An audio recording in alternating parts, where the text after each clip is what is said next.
Feito? Feito.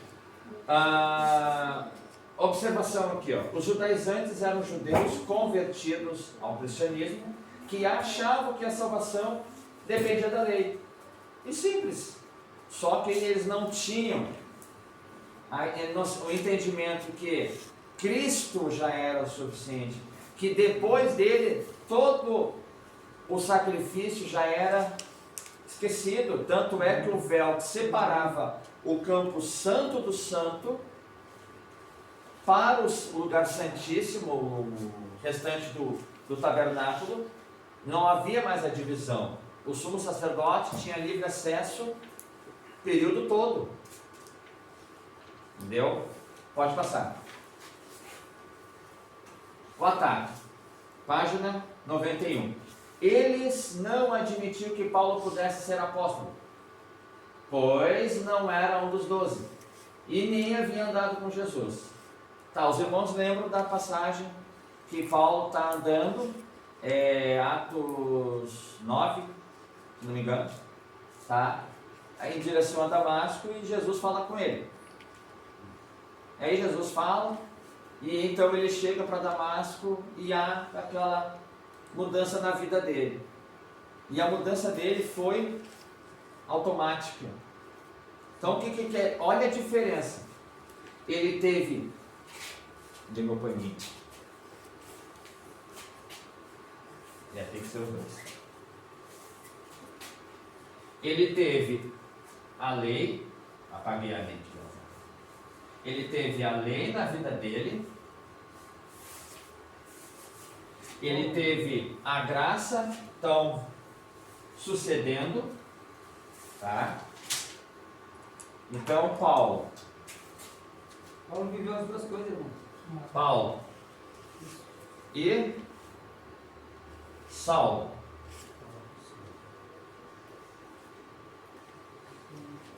Lei e a caneta não ajuda, porque o quadro está molhado.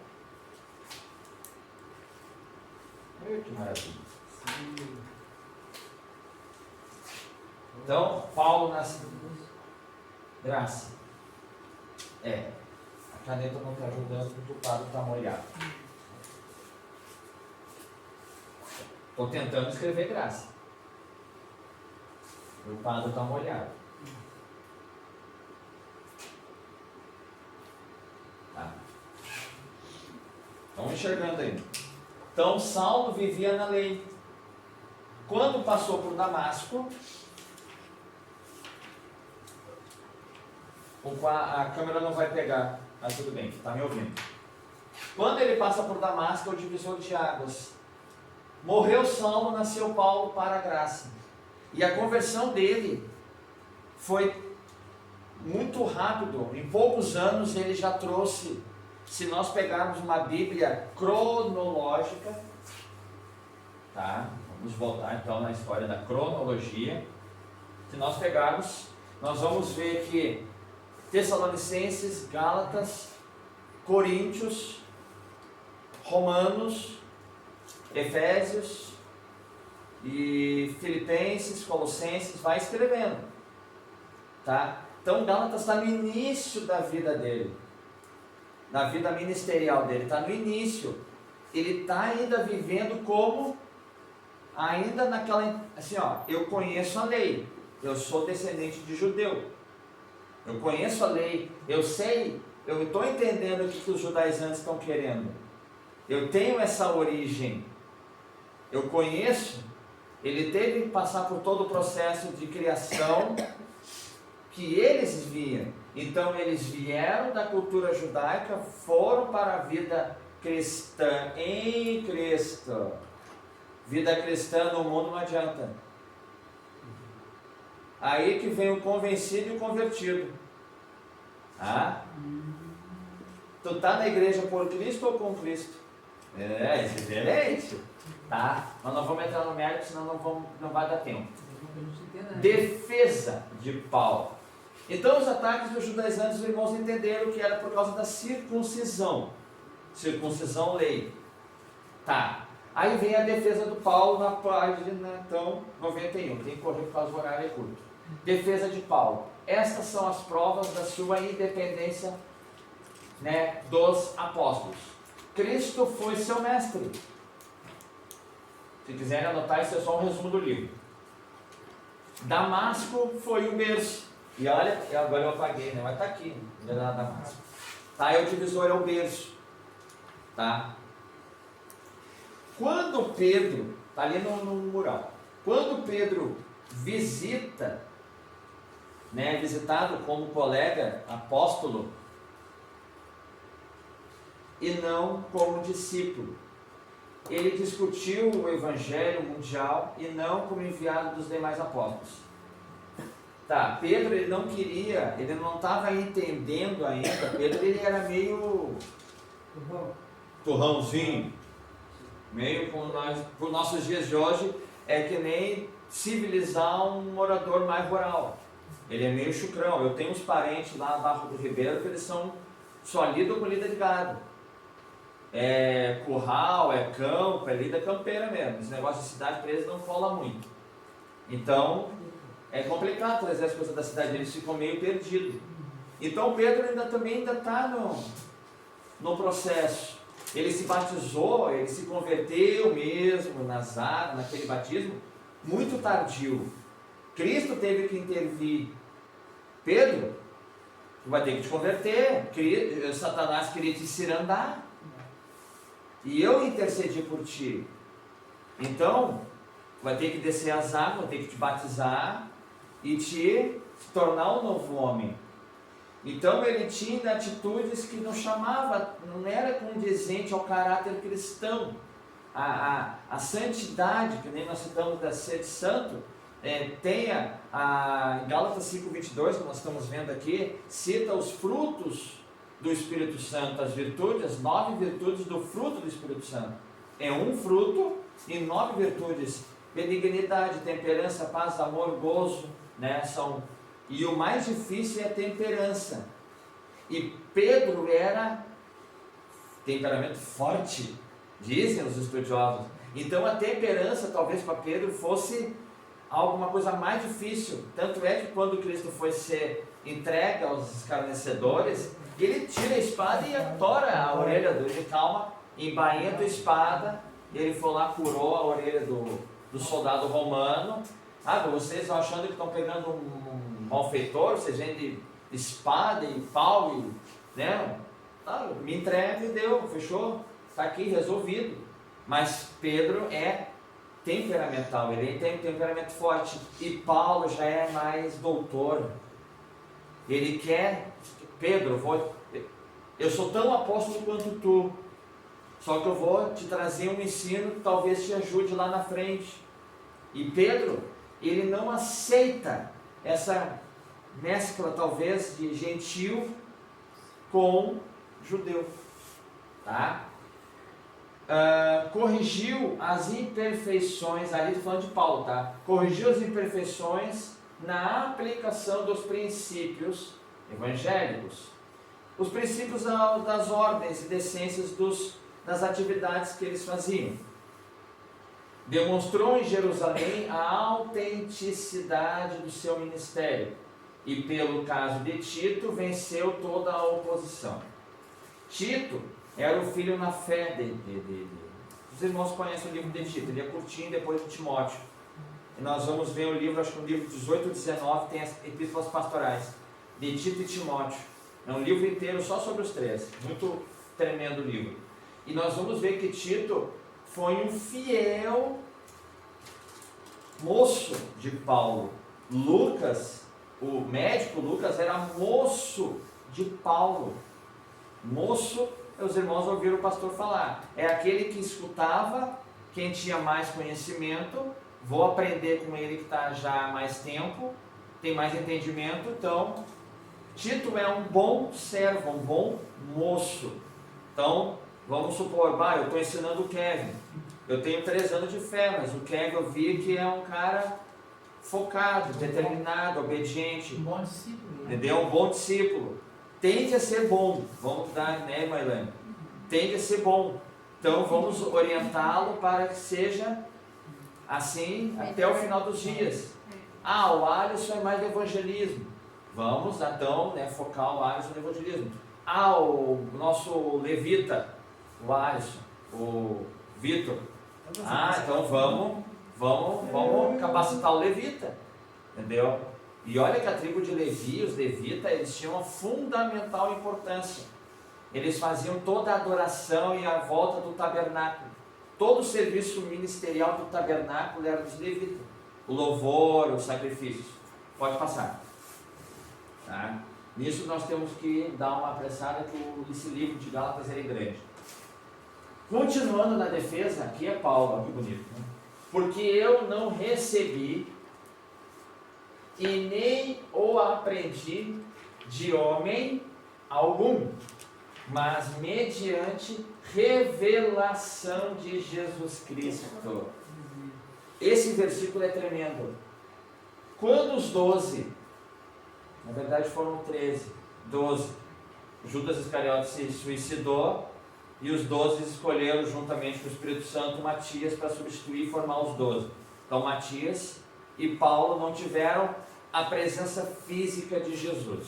Em Atos dos Apóstolos, no iniciozinho, os 11 selecionam Matias para substituir Judas Iscariotes na quantidade para deixar os 12.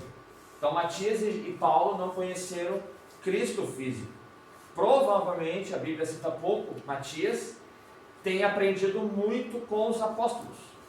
Matias, na convivência, né? Só que Paulo não. Paulo teve a revelação do Espírito Santo pura, puro Espírito Santo, né? Puro. Eu não recebi e nem o aprendi de homem algum, e sim do Filho do homem, o Eterno. Defesa do Evangelho. A origem do Evangelho de Paulo é a revelação direta de Jesus. Tá?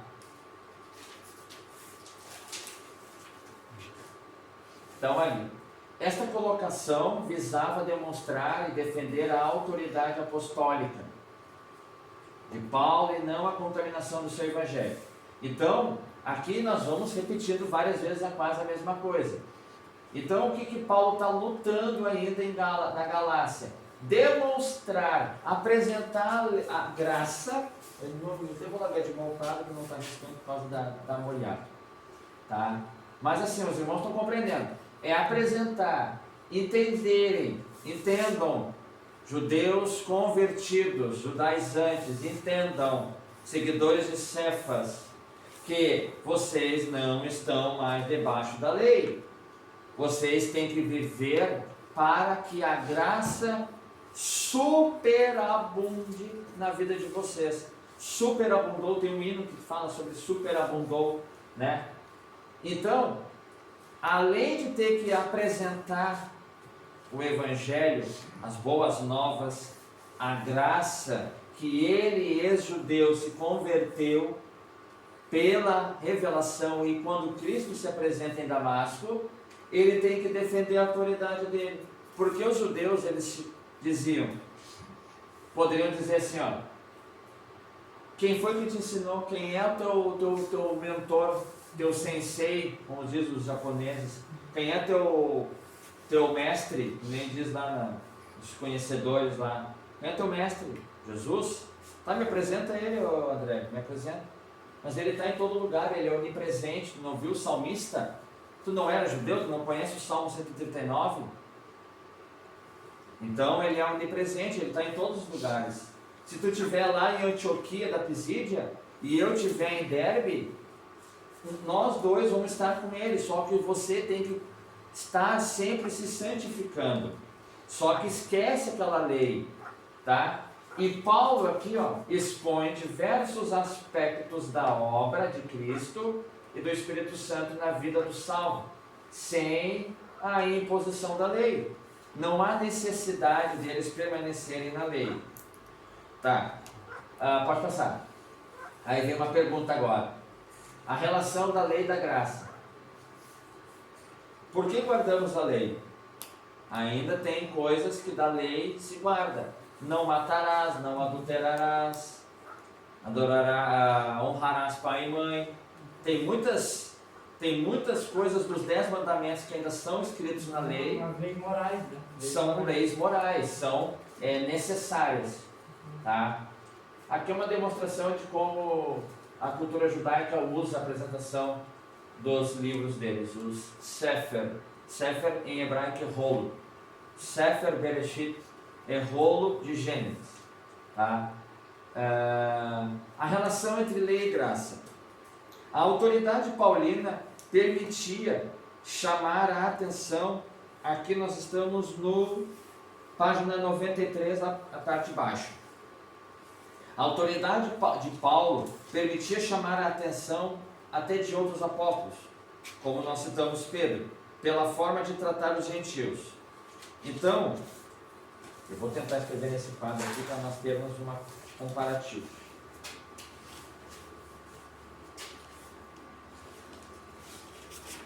Lei.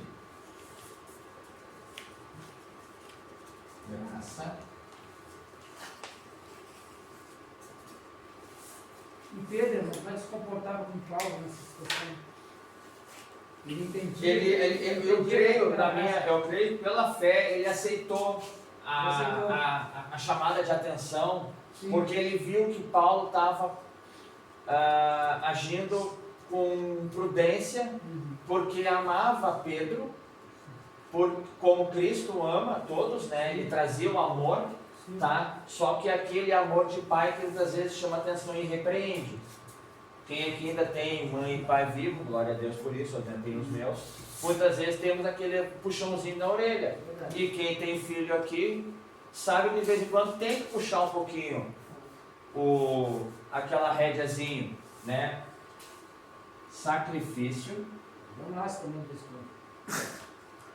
Sacrifício. Vai sim. Físico. Está na Bíblia, né? Sacrifício. Espiritual. Eu fico agora, mas não espancado. Só de vez em quando. É o tapinha educativo. Tabernáculo.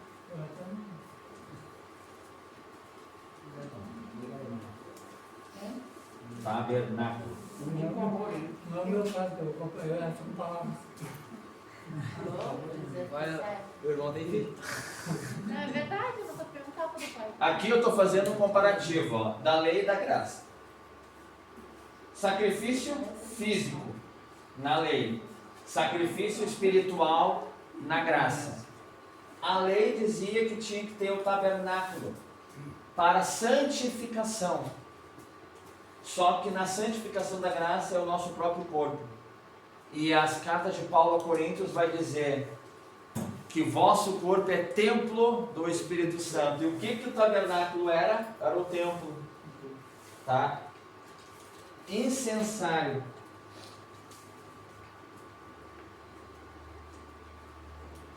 Incensário.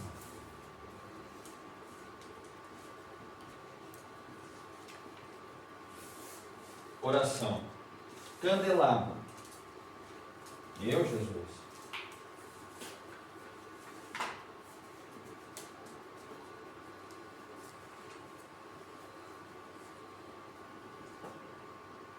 Luz do mundo. A caneta já está falhando. Os 12 pães.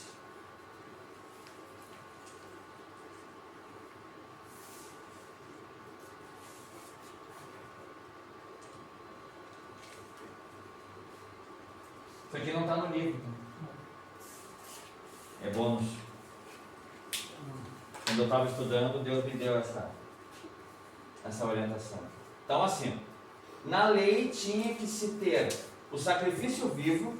Quando tu entrava no tabernáculo, eu estou na frente, né? Então tinha que ter ali, ó, o sacrifício físico de um cordeiro, de um pombo, né? O tabernáculo em si, o incensário, que era onde se ofertava, botava ali os incensos com um cheiro suave, permanente, constante, que era subir com aroma suave ao Senhor. O candelabro, que era a única luz dentro do tabernáculo de seda, dos tecidos, né, das paredes, e os 12 pães da mesa, que Davi comeu lá com o sacerdote Ahimelech. Ele estava com fome. No sábado, ele comeu no sábado. Detalhe. Aí vem a graça de Cristo. Aqui é a crucificação. Aí então troca o sacrifício físico anual pelo sacrifício espiritual, a batalha espiritual. Em Efésios nós vamos ver onde no nosso corpo, como é que tu combate na oração, porque você é a luz do mundo, por quem? Pelo pão da vida. Ali, irmão, falando nos 12 pães, ali é o exemplo que o irmão estava dando antes. Para os judeus, os 12 pães para comer no sábado era pecado, para Cristo não. Porque por acaso tiver alguém doente, enfermo, que não vai levar no ritual ao sábado, então, eu vou deixar aí isso aí. Esse aqui é o retrato dos Gálatas, ao livro dos Gálatas. Então, troca o tabernáculo por Cristo. Aqui é o nosso corpo físico, aqui é o nosso corpo espiritual. Olha a guerra, olha a guerra. Quando tu peca, tu está condenando o espiritual, satisfazendo o físico. Quando tu vai ao mundo, tu está indo no tabernáculo, tu está condenando o teu corpo. 2 vezes, porque tu está condenando nessa vida e na vida espiritual depois. Quando tu vai fazer o teu incensário, tu esquece de orar. Não tem tempo para orar, está ocupado. Né? Está ocupado, né? Quando tu esquece de manter o azeite no candelabro, da unção, o azeite da unção do candelabro, essa luz tu apaga, a luz do mundo apaga. Quando tu só come o pão do mundo, o que o mundo te oferece, tu esquece de comer o pão da vida. Isso aqui não está no livro, não está em nenhum livro do Alfa. Isso aí é fonte do alto mesmo, não, tá? Mas é o retrato dos Gálatas. Pode passar. Por que guardamos então a lei? Ali, ó. Então é na página 94, no meio do livro. Horário 9 horas. Ei, Jesus, misericórdia, Pai. 94. Os mandamentos da lei Moisés se dividem em leis morais, o tratamento para com o próximo, e são vinculados ao amor. Aí está ali, não matarás, não furtarás, não adulterarás. Leis normais, que hoje tu não pode tirar a vida de ninguém, nem tirar a tua própria vida, porque o único que dá e tira é Deus. Amém? Amém. Não vai furtar, não vai roubar. É um crime penal e espiritual. E não adulterarás, isso aí já é. E se tu fizer solteiro, tu está fornicando. Se tu fizer casado, tu está adulterando. Então tu vai estar 2 vezes errado, de um jeito ou de outro. A não ser que tu seja casado e amém. Casado. Não, eu digo assim, para te não adulterar, tu tem que ser casado e só estar com a tua esposa, o esposo com o seu esposo. Se tu está solteiro, que nem Paulo se diz, que fique solteiro, então que se preserve. Casado dentro do casamento. Isso, casado para evitar que se adultere. Documentado. Isso, documentado. Né? Eu sou só casado no cartório, não sou casado na parte religiosa. Mas perante Deus é o suficiente já. Dentro da lei, né? Dentro da lei eu já sou oficialmente Quem casado. é casado só no religioso e não é casado na parte Aí eu não creio que tem que ser oficializado porque o pela lei principal é o humana. cartório, né? Oi? É porque o casamento principal é o cartório, pode só o papel, Isso, né? claro. É para que se cumpra a lei por causa dos direitos da mulher, os direitos Isso, porque nós temos que obedecer também às leis essas coisas. terrenas. Temos que ser obedientes. No cartório tem o juízo de Isso, o juiz já tudo certado para que nós possamos. Tá. Leis civis são mandamentos que regulamentam a vida em sociedade do israelita. Essa lei não aplica a nós. Mas vamos trazer para nós uma observação bem rápida. As leis civis. Quem dirige aqui? Alguns? Acho que só o Renato Agora e o Paulo. O Paulo também é motorista. Tu consegue andar na contramão? É meio complicado, né? Andar na contramão. Risco de vida. É um risco de vida e além de tu poder ser multado. Nós temos uma rodovia aqui na faixa que se tu andar no acostamento, Até Vai multado, é tu preso. é multado. No horário de pico, os ônibus podem andar no acostamento. Vai um carro andar no acostamento.